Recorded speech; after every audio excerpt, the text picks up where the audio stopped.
जी दोस्तों, जैसा कि आप सब जानते हैं गणेश जी की पूजा का बहुत ही विशेष महत्व है।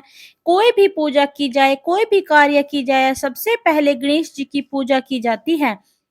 प्रत्येक मास के कृष्ण पक्ष की चतुर्थी को व्रत रखा जाता है। व्रत रखने वाले को उस चौथ की कहानी सुननी होती है।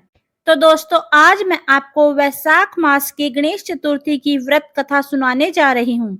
बोलिए गणेश जी महाराज की जय।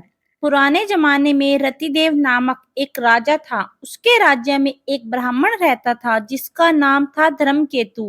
धर्मकेतु की दो पत्नियां थी। एक का नाम था सुशीला और दूसरी का नाम चंचलता था। दोनों पत्नियों के विचार और व्यवहारों में बहुत ही अंतर था। सुशीला धार्मिक वृत्ति की थी। व्रत, उपवास, पूजा अर्चना, वंदना करती रहती थी। इसके विपरीत चंचलता भोग विलास में मस्त रहती थी। वह शरीर के श्रृंगार पर ही अधिक ध्यान देती रहती थी। किसी व्रत, उपवास या पूजा अर्चना से उसका कोई लेना देना नहीं था। कुछ दिनों बाद धर्मकेतु की दोनों पत्नियों के संतान हुई। सुशीला के पुत्री हुई और चंचलता ने एक सुंदर पुत्र को जन्म दिया।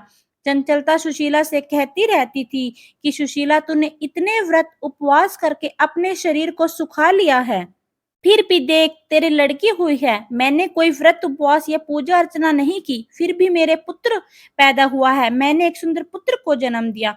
कुछ दिन तक तो सुशीला सुनती रही, पर जब ज्यादा ही हो गया तो उसे बड़ा दुख हुआ। उसने गणेश जी की आराधना शुरू करी, गणेश जी के व्रत शुरू किए। गणेश जी प्रसन्न हुए और उनकी कृपा से सुशीला की पुत्री के मुंह से बहुमूल्य मोती, मूंगे निकलने लगे और एक रूपवान पुत्र भी उसने पैदा किया।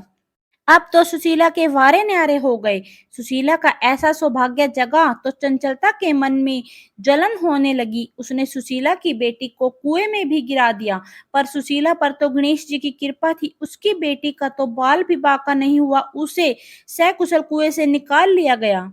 अब सुशीला अपने पति और अपने बच्चों के साथ खुशहाल जीवन व्यतीत करने लगी। गणेश जी की कृपा उन पर बरसती रही। हे गणेश जी महाराज, जैसे आपने सुशीला पर अपनी कृपा बरसाई, वैसे ही इस कथा को कहने सुनने वालों पर सब पर अपनी कृपा बरसाते रहना। दोस्तों, ये थी वैशाख मास में गणेश जी की सुने जाने वाली कथा। आपको यह कथा कैसी लगी कमेंट करके जरूर बताएं। कथा अच्छी लगी तो वीडियो को लाइक और चैनल को सब्सक्राइब जरूर करें। फिर मिलेंगे एक नई वीडियो के साथ, तब तक के लिए नमस्कार, जय।